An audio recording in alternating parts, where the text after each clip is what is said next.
What articles do we have issues with? Yeah, no, let me go on. So the problem with us, when we entered, remember in 1951, we could not be part of any international because of apartheid. But after liberation, after 1994, we then entered the convention on the 1st of December, 1996. The problem with us is that we never looked at all the articles and look at the ones that are problematic. We signed it lock, stock and barrel. Yes, that's the mistake that happened. So Dr. Aaron Motsoaledi of Home Office has come out to declare that his life has been threatened. I don't know if probably it's because of the changes in the Immigration Act or wherever the threat is coming from illegal foreigners, we don't know. But let's listen to what he has to say about the threat to his life recently as the immigration boss, and we'll be back for some analysis. Well, I wasn't told. I just thought maybe it goes with the job. Because some of the decisions that we take do affect people in one or the other, and some may not be liking it. This person has been, is it someone who's contacted you and told you that I've been hired to take you out? Yes. And when you asked him why, what did he say? Well, he wouldn't give reasons. All he was saying, he was bidding.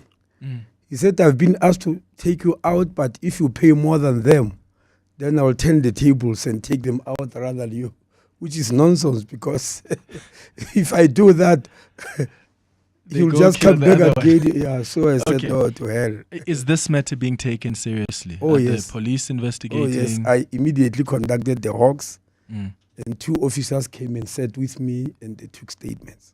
Okay. I want the listeners to understand, because part of what has been recommended was that there must be a withdrawal from that 1951 convention.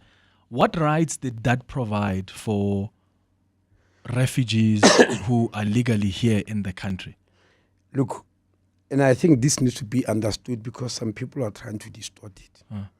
You need to understand the history of it. The 1951 convention was drawn by United Nations 3 years after its inception, after the inception of the United Nations, because they realized that after the Second World War, which ended in 1945, there were problems of people scattered all over, running away from the war. And now the war is over, some want to come back, and others are being impeded. You know, it was a sort of some little bit chaotic. And they said, can we sit down and draw the rules under which people can leave their countries without any document and enter another person's country without those documents? What are the applicable rules? How do we regulate it? That's when then they come up with the 1951 convention, which mentions that you can run to another country, which is a signatory to the convention, of course. It has to be a signatory if there is war in your country, like it's happening now in Gaza and Ukraine. If anybody comes from there and say, I want refugee status in your country, they qualify in terms of that convention. Secondly, if there's a natural disaster, like fires, earthquakes, volcanoes and all that, you can also run. Thirdly, and most commonly, if you are being persecuted in your country, and there are 4 types of persecutions that are identified: political persecution, religious persecution, traditional for your traditional beliefs, and even for your sexual orientation. You know, many countries now, all on the continent, is now a talk of the town about this issue of sexual orientation. When those exist, you can then run to another country. Now, that was the convention in 1951. It provides for that. But then the United Nations knew, Clement, because that convention has got 46 articles regulating this area. Article about this, about that type, of situation, etc., etc. Then the United Nations itself was worried, even at that time, what will happen if a country wants to sign this convention? But there's an article there that is not suitable for them. Not because they don't want to help, but maybe they are even unable to. Maybe it's an article that wants serious economic benefits which the country can give. Yeah. Serious economic commitment or social commitment or political, social, economic commitments. What will happen if a country say, look, I want to sign this, but that article is going to cause me a problem?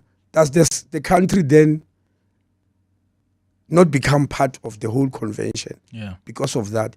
So they introduced, out of the 46 articles, they introduced Article 42, which allows, it's a leeway for country to say, I'm signing in for this, I'm acceding to it, my parliament is ratifying it. Okay. But this particular article is out for us. Which one was that? No. They choose whichever. You can choose whichever out of the 47. 42 provides for that. Okay. That if there's an article that offends you, you don't have to drop the whole convention. Okay. You take that article as a reservation. Okay. And say, I'm part of this article, but many countries actually say, we regard this article as just a recommendation. Mm-hmm. We have got no obligation to it. They are not saying we won't do it.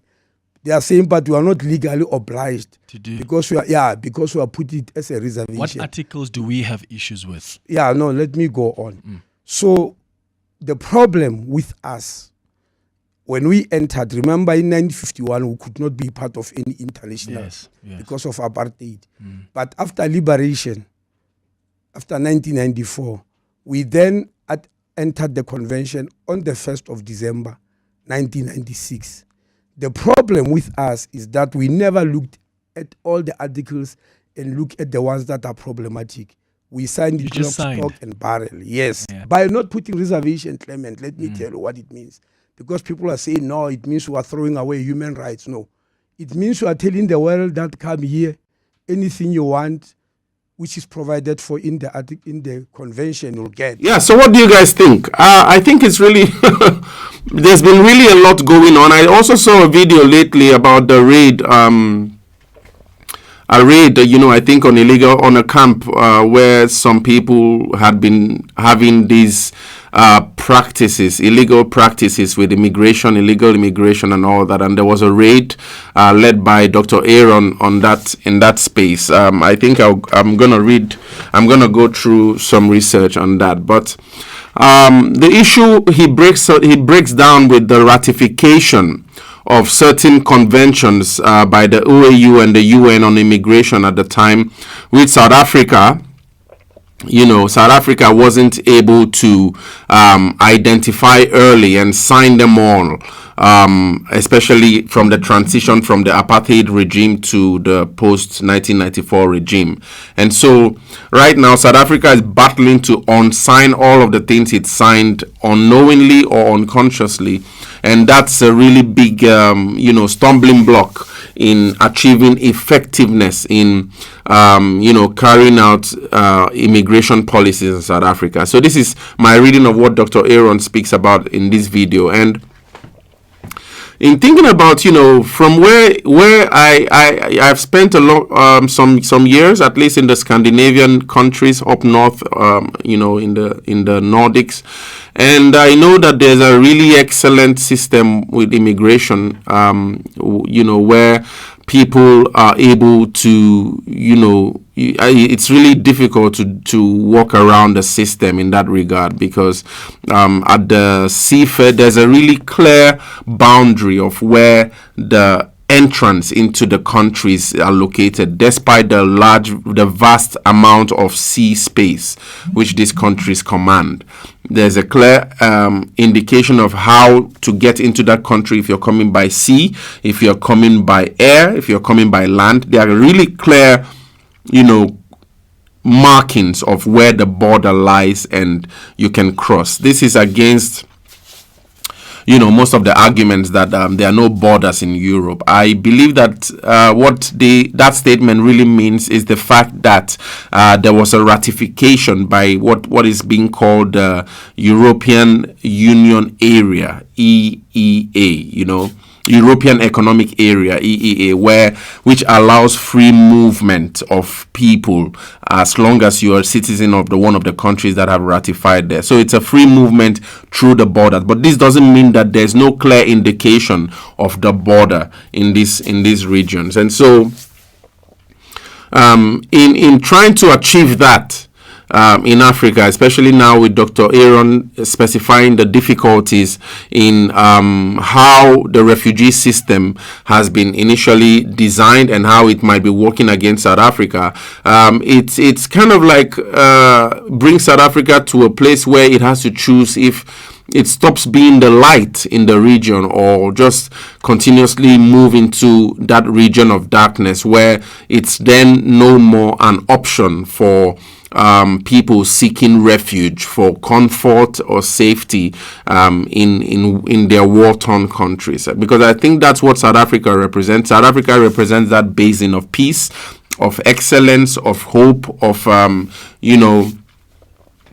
beauty, of resilience, and so that character of a nation would always be attractive. It's also my argument I speak about how despite all the resources in Africa, you see, a country that or a set of countries as small as they are, because of their level of order and governance in which they've been able to attain mastery, can attract people from these lands with massive resources because of that order. And so I think this is what South Africa has been managed to achieve. South Africa has been able to attain mastery in the delegation of order that then attracts most citizens from other war-torn or refugee-torn countries to seek refuge. All human beings want order. All human beings would appreciate a system that works. And South Africa has actually represented that system for a long time. But in recent years, as Dr. Aaron speaks about, there's been this lots of issues with immigration. Gaten Mackenzie speaks about the immigration from the Nigerians, and of which I'm one. I'm a Nigerian. I'm originally Nigerian. He speaks also about the Zimbabweans. He speaks about the Malawians. But one thing we have to be clear is that not all of these people from these nations are all can all be placed in that box of illegality, you see. And so one has to also be careful about massive generalizations of who the illegal foreigner is. But in analyzing Dr. Aaron's speech in this video, it's really difficult to ascertain who might be trying to threaten his life, because it might be arguable that, probably some proponents of, the open border, some maybe, group of illegal foreigners who might have attained a strong footing in South Africa might be against some of the policies he's trying to drive as a Home Office boss, and that might be leading to certain threats, to him. I don't know, but it's really unfortunate that he is experiencing this kind of threat to his life because he's trying to achieve more effectiveness at the borders. And I know some of you will also argue that he's not doing anything about that, achieving that level of excellence in providing security around the borders of South Africa. But what do you guys think? It's really difficult to assess these problems here. While a politician or one ANC member speaks in one way, it's easy to be reinterpreted by multiple people in multiple ways. So it's really difficult to ascertain the truth content of these statements. But what do you guys think about this speech by Dr. Aaron here? Share your thoughts in the comments.